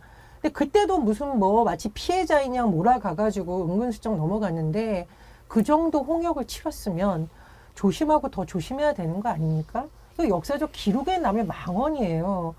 그런데도 김건희 여사가 그 다음부터 반성을 안 하고 이렇게 하고 대통령의 배우자가 됐을 때 하는 행복 하나하나가 논란이 되는데 중요한 거는 그렇다면 대통령과 대통령실이 제어를 지금 못하니까 이 사태까지 온 거거든요. 그래서 결국은 특검에 대한 여론이 이렇게 높아졌다고 저는 생각을 합니다. 그렇다면 대통령이 지금이라도 마무리를 하려는 마음이 있으면 특검을 거부하면 안 되는 거죠. 김건희 여사에 대한 특검을 반대하면 안 된다는 여론이 높은 것은 이제까지 후보 시절부터 보여준 대통령의 모습과 김건희 여사에 대한 여러 가지 문제가 누적된 결과이지 절대로 총선을 앞두고 일부 야당에서 만들어낼 수 있는 상황은 아니라고 봅니다. 김건희 씨한테도 속은 거죠. 그때 당시에 그렇게 논란이 되니까 검정옷 입고 나와서 국민들 앞에 머리 숙여 조아리면서 뭐라고 이야기했는지 우리가 기억하지 않습니까? 그때 당시 김건희 씨의 대국민 사과 회견 한번 들어보시죠. 저 때문에 남편이 비난받는 현실에 너무 가슴이 무너집니다. 과거의 잘못을 깊이 반성하고 국민의 눈높이에 어긋나지 않도록 조심하겠습니다. 많이 부족했습니다. 앞으로 남은 선거 기간 동안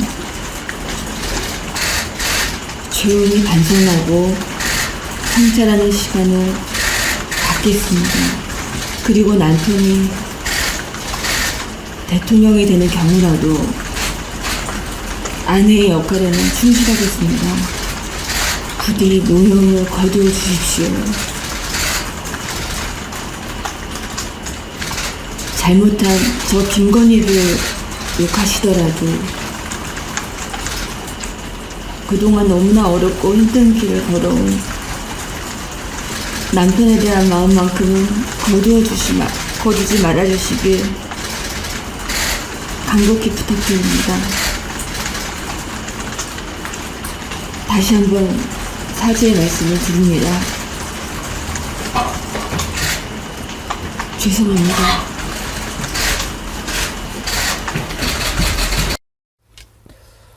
고개 한번 제대로 들지 못하고 눈길 한번 마주치지도 못하면서 했던 기자회견. 국민들이 저기에 속아 넘어간 거지요. 어떤 사람이었는지 실체가 드러나지 않았습니까?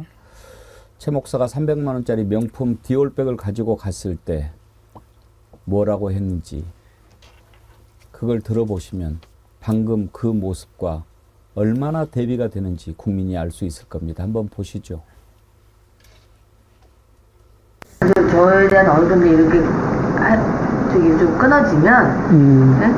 좀 이제 좀 적극적으로 저는 그 남북 문제 제가 좀 나설 생각이에요.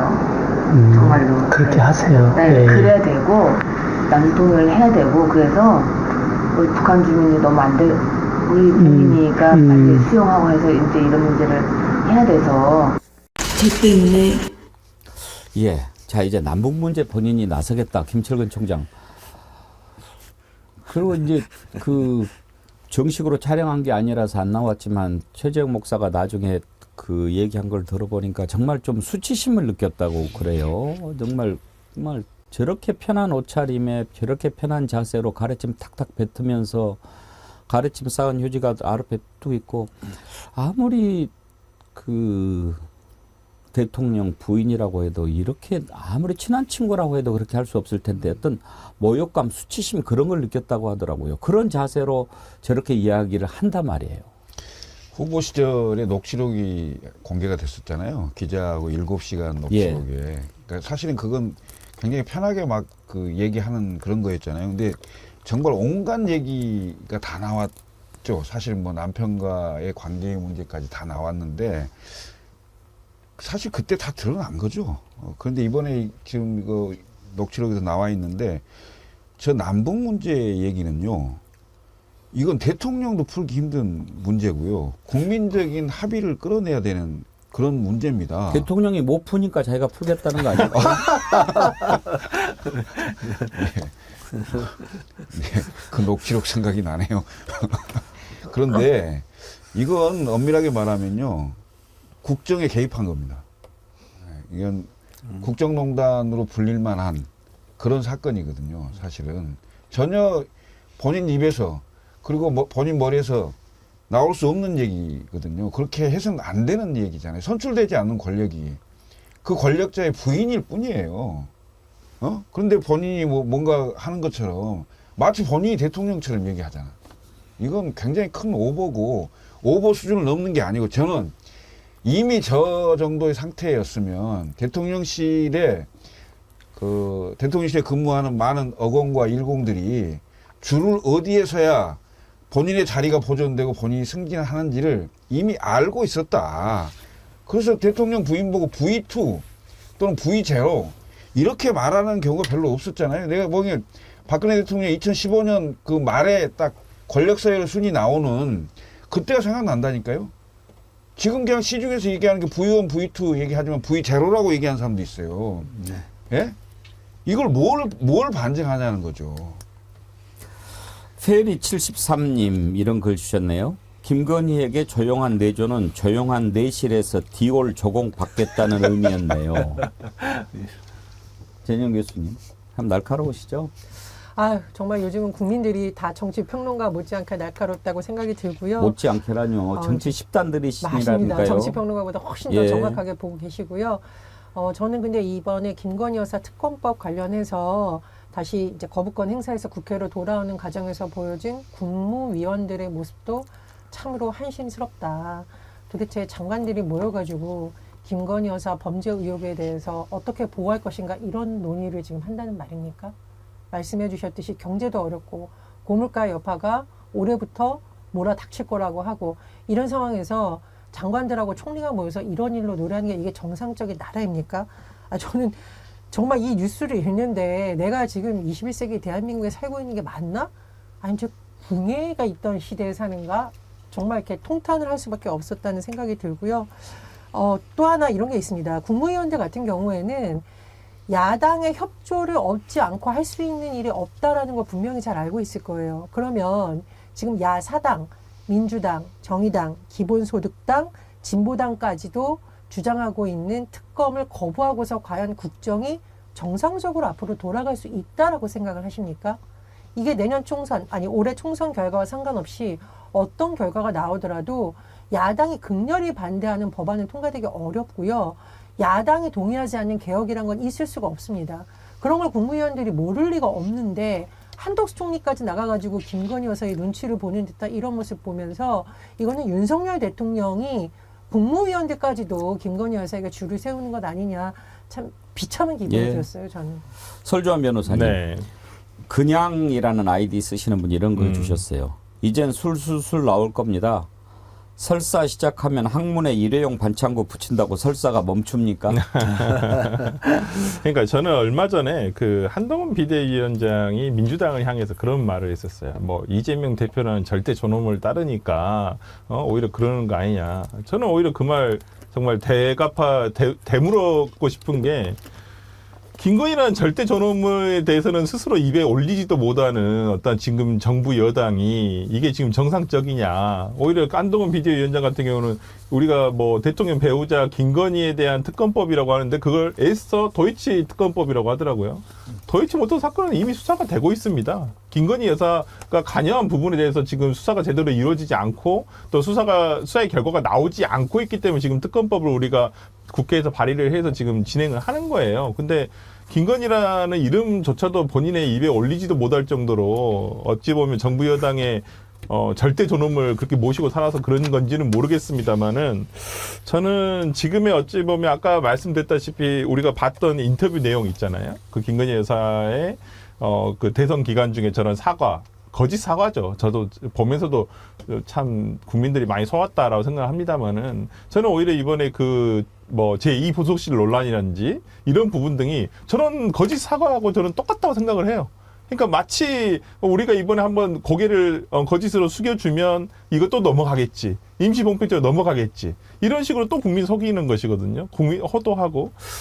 참 그런 부분에서 지금의 하나도 변하지 않았구나. 김건희 여사뿐만 아니라 대통령조차도 변하지 않았다는 것이고 또 일부 또 뭐 어떤 평론가들에 의해서 밝혀진 내용에 의하면 대통령이 김건희 여사에게 이런 특검법을 통과시켜야 한다 이런 말조차도 못한다는 거잖아요. 자기 부인임에도 불구하고. 그리고 본인이 대통령이잖아요. 그렇다고 한다면 본인에 대해서 그렇게 떳떳하고 그렇다고 한다면 야, 너 죄가 없어. 아니 본인은 얘기할 거 아니에요. 김건희 여사 자기 무죄라면서요. 무혐의라면서요. 그러면 차라리 떳떳하게 수사를 받아서 털면 되잖아요. 오히려 더 좋은 기회가 될 수도 있는 거예요. 그럼에도 불구하고 남편인 윤석열 대통령이 자기 배우자인 김건희 여사에게 이거 특검법 이런 얘기조차도 못 꺼낸다는 것이 누가 대통령입니까? 예산 전문가 조일철 대표님 나오셨으니까요. 지금 그래서 이제 제2 부속실 만드니 어쩌니 그렇게 하는데 그것에 대한 그 궤변은 하도 어처구니가 없으니까 하면은 또 제가 혈압 오르니까 그냥 넘어가고 이런 상황에서 지금도 김건희 씨 관련된 예산들이 곳곳에 숨어 있죠, 지금. 그렇습니다. 실질적으로 올해 그러니까 정부 최초안이 657조인데요. 예. 그 안에서 제가 우리 김건희 씨 키워드 관련한 예산들을 추정을 했었는데요. 변화되는 예산은 실질적으로 거의 없습니다. 예, 크게 예를 들자면 넷플릭스 최고 콘텐츠 책임자도 만났었고 한국 방문의 명예위원장 그리고 또 코바나 콘텐츠 관련한 키워드를 관련해서 문화관광체육부 예산들을 쭉 말씀을 이렇게 드리고자 예. 한다면 그게 7,700억 정도 됐었거든요. 정부 최초안이. 그런데 이제 고작 한 191억 원 정도 감액돼서 실질적으로 그대로 7,550억 원이 그대로 반영된 겁니다. 예. 예. 그리고 또 양평 고속도로 관련한 예산도 그대로 있고요. 다만 국회에서 통과된 최종 예산안을 보니까 부대 의견에 제3자, 객관적인 제3자 검증기관에 의해서 정확한 조사 후에 다시 공사 실행한다. 이런 부대 의견 정도만 달았던 것입니다. 예. 예. 그러면 지금 김건희 씨 관련 추정 예산들이 정부 최초안 7,748억 원에서 최종 예. 통과는 7,557억 원. 2,733억 원이 순증가한 거죠. 그렇습니다. 이렇게 그러면 김건희 씨 관련된 예산들을 다 올려놓으면 다른 예산들이 줄었을 거 아닙니까? 실질적으로 그렇다고 봐야 되는 것이죠. 우리 기재부가 재정 건전성 논리를 이유로 민생이 이렇게 어려운데도 불구하고 실질적으로 23년에 물가 상승률이 3.4%였거든요. 그런데도 불구하고 전년도 예산 증가율은 2.8%밖에 안 했습니다. 그렇다면 실질적으로 마이너스 증액을 한 것인 거죠. 그럼에도 불구하고 문화체육관광부 예산은 토탈 금액은 한 7, 8% 정도 감액을 시켰는데 불구하고 우리 김건희 씨 관련한 예산은 이렇게 많이 증액이 된 것이죠. 정말 이렇게 하면은 안 됩니다. 이제 국민들이 다 압니다. 국민들을 더 이상 바보 취급하면 벌 받습니다. 오늘 그런 칼럼을 봤는데요.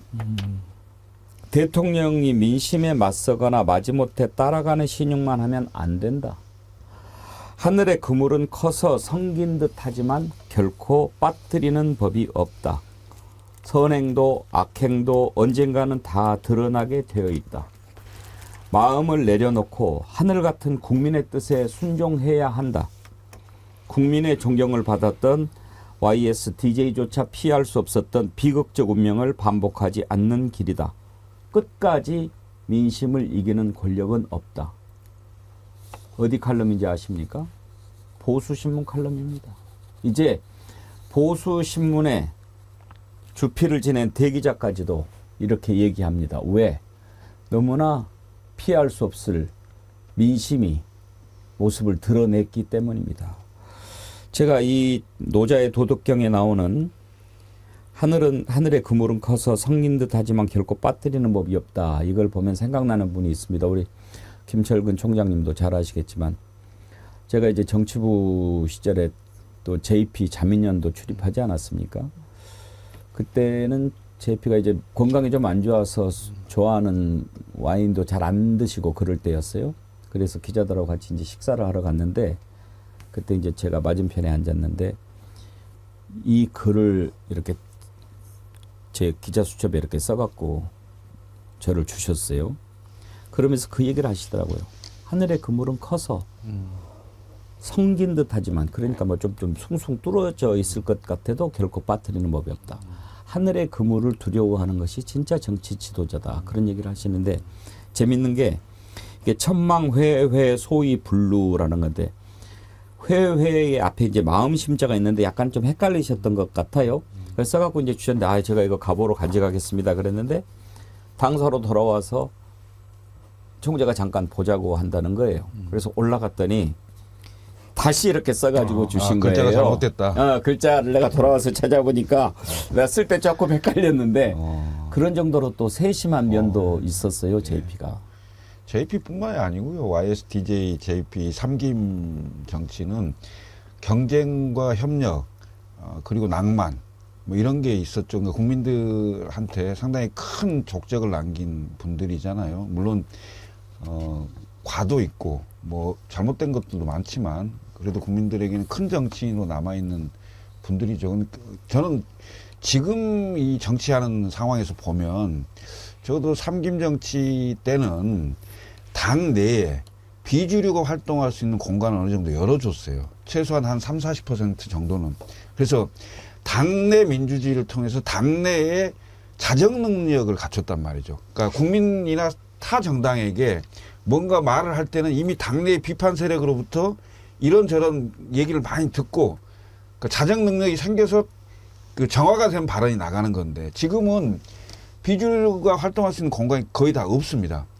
여당의 국민의힘은 윤석열 대통령의 원보이스를 강요받는 상황이고 100명이 넘는 국회의원이 전부 무건수행 중이고 야당의 민주당은 이재명 대표의 그립감이 세져서 거기도 이재명 대표의 원보이스가 강요되는 이런 상황에 여야를 막론하고 이 양쪽이 또 뒤에는 뭐가 있냐. 개딸이 있고 태극기 부대가 있어요.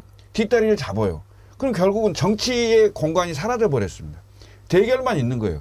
총만 안 들었지 완전 내전 상태 같은 정치. 이런 정치를 하면 결국 손해는 누가 보냐. 국민입니다. 국민. 예. 저는 이 정치 지도자급에 있는 분들이 정말 과거 큰 정치인들로부터 배워야 될 건 배우고 또 자기들의 극렬 지지자들에 대해서 싸워야 될 건 싸워줘야 됩니다. 그렇게 안 싸우면 정치가 없어지는 거예요. 지금 완전 반정치의 시대가 된 거다. 이런 말씀을 꼭 드리고 싶습니다. 그 상임 시대 때 참 많은 언론들이 또 비판했더랬습니다. 지역 감정을 볼모로 잡아서 자기들의 정치적 생명을 어떻게 저렇게 뭐 그런 의도 다 지금은 이제 드러났지만 어찌됐든 그 정치 지도자들이 외쳤던 것 그리고 실제로 돌이켜보면 말과 행동이 크게 다르지 않았어요. 국민들한테 지탄을 받았던 부분이 있지만 그래도 돌이켜보면 그 지도자들은 국민을 생각하고 나라를 생각했던 것 같아요. 그렇지 않습니까? 그런데 지금 윤석열 대통령 국민을 생각하고 나라를 생각합니까? 그걸 느낄 수 있습니까?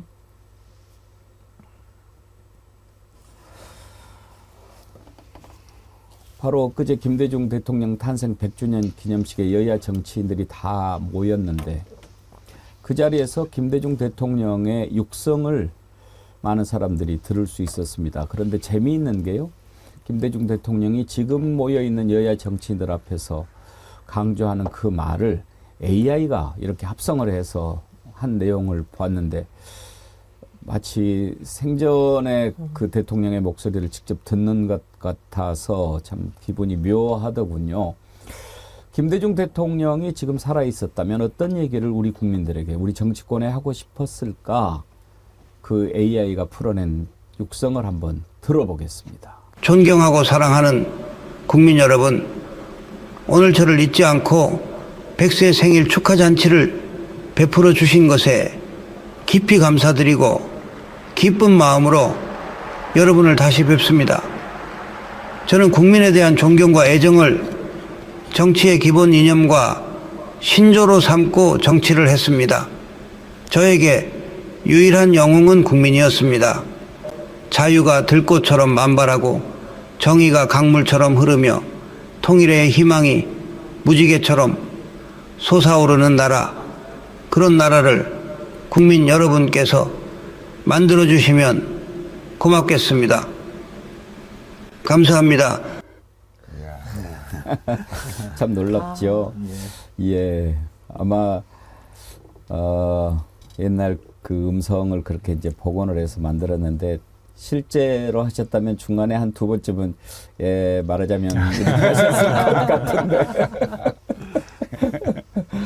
진호 교수님 참 저 말씀 항상 제가 생각하는데 정의가 들꽃처럼 피고 참 강물처럼 흐르고 이런 말씀 정말 정의와 상식을 바로 세우는 새로운 바다. 제가 백운계 정어리 TV 만들면서 지향했던 바가 그건데요.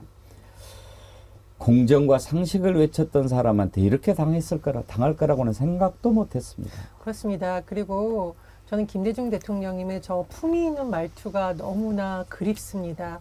국민들에게 그 IMF 위기 극복을 할 때 김대중 대통령의 말 한마디 한마디가 얼마나 많은 국민들의 가슴을 울렸고 이 위기를 내가 극복하겠다가 아니라 국민들과 함께 극복하겠다라는 늘 겸허한 마음과 그러면서 용기를 주셨던 저 말씀이 너무나 정말 그립습니다. 그리고 김대중 대통령이 얼마나 험한 길을 걸어오셨습니까? 정말 목숨을 잃을 위협을 당하더라도 정치보복을 하지 않으려고 하고 국민통합을 위해서 때로는 본인을 비판했던 사람들까지도 끌어안으려는 그 모습과 지금 윤석열 대통령의 모습이 너무나 비교돼서 김대중 대통령께서는 늘 역사는 진보한다고 하셨는데 과연 우리가 지금 그런 진보하는 시대를 살고 있는지 거듭 돌아보게 됩니다. 그리고 김대중 대통령께서는 노벨 평화상 수상까지 하시고 그렇게 많은 국민들의 사랑을 받은 대통령이심에도 불구하고 가족 관련 특검을 거부하지 않으셨습니다. 그것은 아마 우리나라 사법 시스템 그리고 헌법에 명시된 대통령의 권한을 내가 사적으로 사용하지 않겠다라는 의지를 보여주신 거고 국회에 대한 존중을 보여주신 거거든요. 근데 윤석열 대통령은 지금 김건희 남편으로 살려는 이 자세를 도대체 언제 버리실 것인지 그러면서 김대중 대통령 존경한다고 말하시면 안 되죠. 김대중 대통령이 걸어오셨던 길을 닮아서 사법 시스템도 존중하고 헌법에 명시된 대통령의 권한을 사사로이 사용하지 않는 게 진정한 김대중 대통령에 대한 존경의 마음의 표시라고 생각합니다. 제가 좀 꼰대 같은 말씀을 드려서 죄송합니다만 이제 설주환 변호사님이나 조일출 대표님 같은 분들은 젊은 정치인들이시잖아요. 저도 젊어요. 너무하시네. 6자, 7자, 8자는 구별합시다. 근데 정말 그 김대중 대통령께서 보여줬던 여러 가지 모습 가운데 한 두 가지만 좀 소개해드리면서 젊은 정치인들이 앞으로 그걸 꼭 좀 잊지 않았으면 하는 게 항상 그거를 얘기하셨어요. 국회에서 싸워야 한다. 싸우더라도 국회에서 싸워야 한다. 우리 김철국 총장이 너무나 잘 아시지만 의회 민주주의라고 하는 것은 국회에서 하는 것이다. 그 얘기를 항상 하셨어요. 그러면서 국정감사할 때 제대로 공부하지 않는 국회의원들 정말 혼을 많이 내셨고 오늘날의 김대중 대통령이 저절로 된 게 아닌 게요. 정말 공부를 많이 합니다. 난 그렇게 성실한 정치인을 일찍이 본 적이 없습니다. 몇몇 그 반짝반짝한 훌륭한 정치인들이 많이 있었는데 그 사람들이 나중에 공천을 못 받은 이유가요. 너무 바둑 두는 걸 좋아해가지고 점수가 많이 깎인 분들이 있어요. 야, 바둑 두고 그렇게 놀 시간이 어디 있냐. 그렇게 해가지고 어떻게 제대로 정책 감사를 하고 그럴 수 있느냐. 이렇게 혼을 많이 냈어요. 그래서 우리 두 젊은 정치인들께서는 의회 민주주의의 핵심은 국회에 있다. 네. 그리고 정말 공부를 많이 하고 국민을 바라보고 공부해야 된다 하는 그것을 많이 강조하셨다는 말씀을 제가 좀 드리고 싶네요. 네. 명심하겠습니다.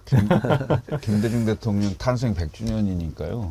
그 김대중 대통령이 타협을 할 만한 시점들이 꽤 많았었어요. 네. 그러니까 사실 이제 그 70년대에 그 이른바 그 40대 기술원으로 처음 대통령 후보가 되시고 70년대 그 암울했던 시절에 엄청난 고통을 받았잖아요. 현해탄에 이제 그 몸까지 거의 죽음으로부터 살아왔잖아요. 그리고 80년에 내란음모 사건으로 사형 선고를 받고 그리고 이제 미국에 망명을 하고 다시 돌아와서 87년도에 이제 그 물론 그 이제 85년 2.12 총선 때 신민당 돌풍도 일으키고 통일민주당, 평화민주당 그리고 87년도에 개헌을 한 다음에 직선제 대통령에 이제 처음 출마해서 물론 양긴 분열로 민주화를 앞당기는데 좀 오래 걸리기도 했지만 그 3당 합당을 할 때요. 3당 합당을 할 때 가장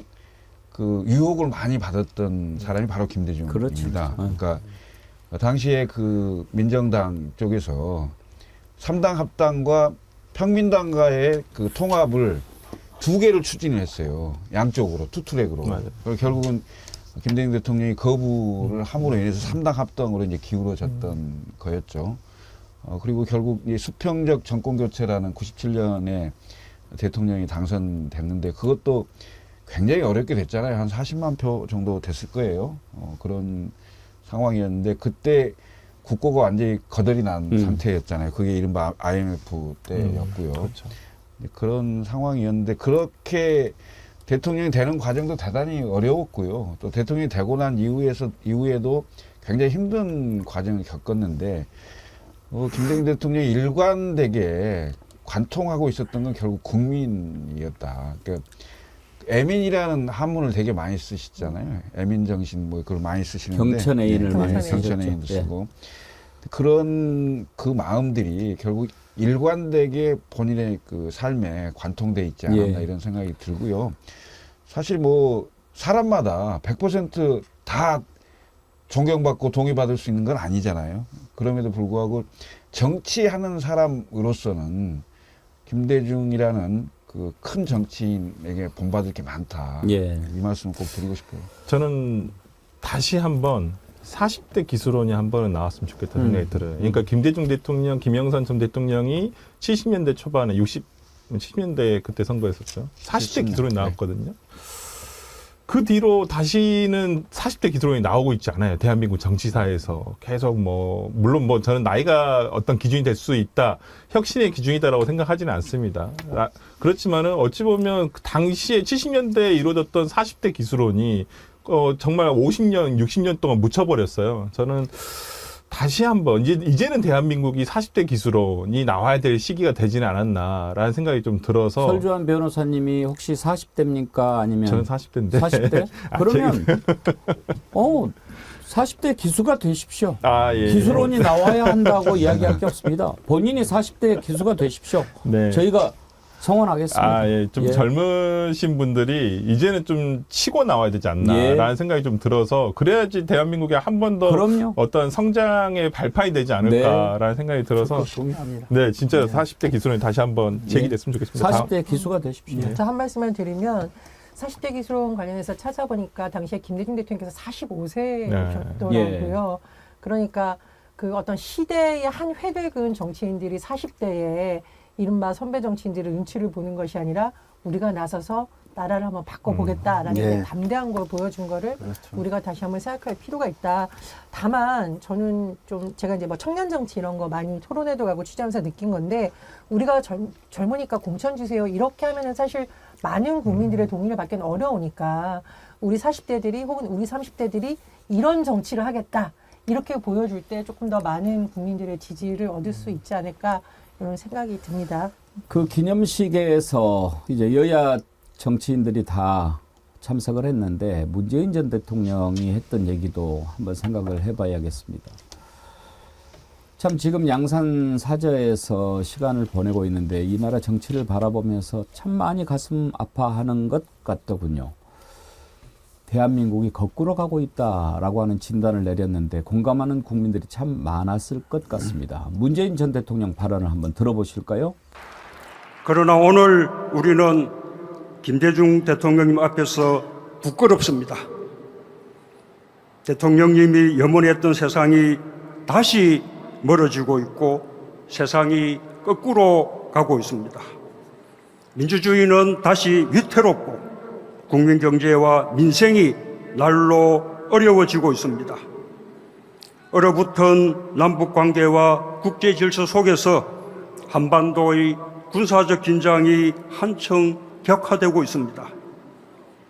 끊임없이 이어지는 적대와 보복의 정치, 극도로 편협한 이념의 정치로 국민 통합도 더욱 멀어졌습니다. 정치가 다시 희망을 만들어내지 않으면 안 됩니다. 다시 마주한 위기 앞에서 김대중 대통령님의 마지막 유언처럼 우리는 또다시 민주주의, 민생경제, 평화의 가치 아래 단합하고 통합해야 합니다. 왜 대한민국이 거꾸로 가고 있습니까? 국민이 속았기 때문입니다. 왜 속았습니까? 깨어있지 못했기 때문입니다. 그럴듯한 말에 속아 넘어가서는 절대로 안 됩니다. 오늘 저희가 백운계 정치 1번지 특집성으로 꾸며봤는데요. 정말 우리가 정신 똑바로 차려야 되겠다. 그런 절박한 심정이 지난 주말에 들었더랬습니다. 이제 정말 깨어 있어야 이렇게 무도한 집단으로부터 우리를 지킬 수 있습니다. 제가 정어리 TV를 만들면서 우리 정어리가 똘똘 뭉쳐야 되는 이유 여러 번 설명드렸지 않습니까? 정어리들이 뭉치지 않으면 잡아 먹힙니다. 또 한 가지 중요한 게요. 깨어있지 않으면 죽습니다. 그래서 제가 우리 정어리 저널리즘, 정어리즘을 깨어있는 저널리즘, 함께하는 저널리즘이 바로 정어리즘이다 라고 말씀을 드리는 겁니다. 여러분, 우리가 함께 깨어서 다가오는 선택을 준비합시다. 그래야 정의와 상식이 바로 서는 새로운 나라 만들어 갈 수 있습니다. 우리가 주인입니다. 조일출 박사님, 네. 참 문재인 대통령님 말씀하시는 것 들으니까 참 더 마음이 착잡해지더라고요. 네, 그렇습니다. 우리 민주국가에서 선출직 공직자는 일정 기간 동안 국민으로부터 권력과 권한을 위임받은 거 아닙니까? 근데 지금의 윤석열 대통령은 마치 본인이 처음부터 왕으로 태어난 것처럼 행세를 하고 있고 그 권한이 평생 가는 걸로 착각을 하고 있는 것이죠. 역사가 그걸 다 반증해서 보여주고 있지 않습니까? 그 결과가 어떻게 된다는 걸. 저는 이번에 윤석열 대통령이 김건희 씨 관련한 이 특검을 거부한 것을 보고 어떻게 보면 우리 민주 진보 진영에서 탄핵에 저는 신호탄이 돼야 된다고 보거든요. 그리고 또 우리 민주 진보 진영이 각성해야 된다고 봅니다. 예. 예. 와룡사님, 공자가 말씀하시기를 한나라의 임금이 참지 못하면 나라가 텅 비고 제후가 참지 못하면 그 몸을 잃고 벼슬아치가 참지 못하면 형법으로 죽임을 당하고 형제가 참지 못하면 각각 헤어져 살고 부부가 참지 못하면 자식을 외롭게 하고 친구가 참지 못하면 정과 뜻이 서로 갈리고 스스로가 참지 못하면 근심이 없어지지 않으리라. 이런 공자 말씀을 전해주셨는데 감사합니다. 오늘 댓글 참여해 주신 분들 감사드리고요. 앞에서 설명드렸듯이 오늘 댓글 제가 소개해 드린 분들께는 준비한 선물 드리겠습니다. 디어루시에서 준비한 클렌징 폼이 있고요. 한라산 21도님과 또 몇몇 분들이 뜻을 모아서 보내주신 기류의 김대중 영화 티켓이 있습니다. 아까 제가 18장이라고 소개를 해드렸는데요. 2장씩 드립니다. 그러니까 모두 36장인 거죠. 그러니까 댓글 당첨되신 분들 가운데 나는 영화표를 받고 싶다 하는 분들께는 2장 보내드리도록 하겠습니다. 그렇게 해서 18분 선정할 테니까요. 영화 기류의 김대중 보기를 원하시는 분은 나는 영화를 보고 싶다라고 얘기해 주시기 바랍니다. 오늘 또 슈퍼챗 보내주신 분 소개해 드릴 텐데요. 조형래님, 쪼사루스 쓰시는데 뭘 이렇게 많이 보내셨어요? 이러면 반칙입니다. 깨어있는 시사정치 1번지 백운기 앵커님, 품격, 상식, 진실을 추구하는 방송 언제나 함께하겠습니다. 네, 감사합니다. 그리고 레드님, 김건희 윤부부한테 국민도 속고 나도 속았다. 산삼순백님, 100033 뒤에 33은 무슨 뜻일까요? 산삼. 궁금합니다. 산삼. 아, 산삼. 산삼 순백. 네. 아이고, 감사합니다. 예, 상식과 공정이 회복될 때까지 힘내세요. 감사합니다. 달하나님, 그리고 아이쿠야님 슈퍼챗으로 후원해 주셨습니다. 감사합니다. 전혜영 교수님, 오늘 좀 특집으로 이렇게 준비를 해봤는데 몇 가지 중요한 시사 이슈들도 오늘 좀 다뤄야 합니다만 그런 대로 좀 생각을 해볼 만한 시간이 됐지요. 예, 너무 좋았고요. 특히나 이제 우리 김대중 대통령님 탄생 100주년을 맞아서 그래도 대한민국에 위대한 정치 지도자가 있었다라는 점에 좀 위안을 받기도 했고 또 우리가 총선이라던가 여러 가지 뭐 대통령 탄핵이라던가 여러 가지를 통해서 만약 잘못된 선택을 했다면 지금이라도 막을 수 있는 민주주의의 기제들이 있기 때문에 그것을 참 진지하게 고민할 수도 있다라는 점을 좀 위안으로 삼을 것 같습니다. 특히 이제 총선이 다가오고 있으니까요. 많은 유권자분들이 그동안 정부가 어떻게 했었고 또 국민들은 어떤 선택을 할지 굉장히 좀 신중하게 생각을 하는 시점인 것 같습니다.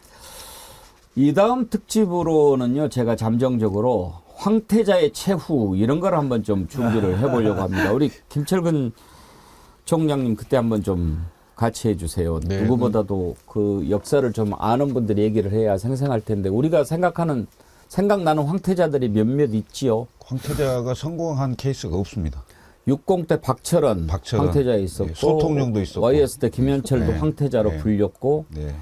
그런데 다들 황태자들이 말로가 안 좋았어요. 비운의 황태자. 비운의 황태자. 예, 그렇습니다. 하여튼 뭐 해피엔딩으로 끝나는 황태자를 본 적이 없는데. 그리고 황태자들이 일찍 떠오르면 일찍 깁니다. 예, 그래서 그 시간이 많잖아요. 그리고 그 하늘의 태양이 두 개일 수 없죠. 그러면 황태자가 등극하고 기세가 등등해지면 현직 대통령이 굉장히 내임덕이 빨리 오는 상황이 있기 때문에 현직 대통령하고 갈등 구조가 생겨요. 그래서 쉽지가 않죠. 지금 한동훈 비대위원장도 그런 지점들이 많이 고민이 될 건데 국민을 보시면 답은 나와 있습니다. 국민을 보지 않고 본인을 지명해준 그리고 지금까지 검찰 생활을 같이 해온 대통령만 본다면 그건 그 답은 나와 있을 건데 오답일 거예요 아마. 예, 그 오답을 찾아가지 않기를. 예. 설주환 변호사님, 네. 황태자하고 후계자하고는 어떤 차이가 있을까요? 황태자는 그 정권의 어떤 빚을 보는 사람이죠. 본인이 어떤 반사체로서 빚을 보는 사람이고, 후계자는 말 그대로 본인이 반사체가 아니라 발광체가 돼야죠. 그래야지만 바다에 이을 수가 있는 것이잖아요. 근데 지금의 한동훈 비대위원장은 반사체죠. 윤석열 정부라고 하는 어떤 본인 자체는 후광이죠. 저는 그런 부분에 있어서 한계가 보인다. 그리고 본인은 윤석열 정부와 선을 긋고 싶겠지만 국민들은 그렇게 선을 긋게 보지 않아요. 그냥 한 몸으로 볼 뿐이지 그걸 뭐 자기들은 다르다 이렇게 보이고 있지만은 저는 틀리다고 보고요.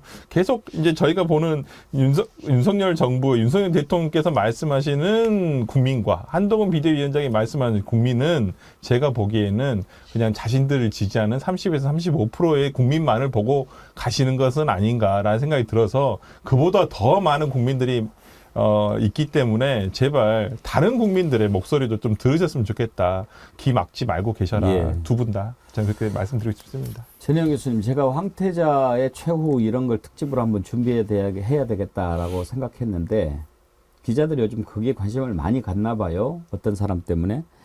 세계일보가 60 황태자 박철원 아끼는 후배 윤석열의 쓴소리 이런 기사를 또 딱 실었더라고요. 그래서 여기도 황태자 생각을 했구나 그랬는데 박철원 하면은 그때 생각나는 게 YS가 러시아 방문을 하는데 그때 박철원 장관이 따라갔죠. 정무장관이었는데.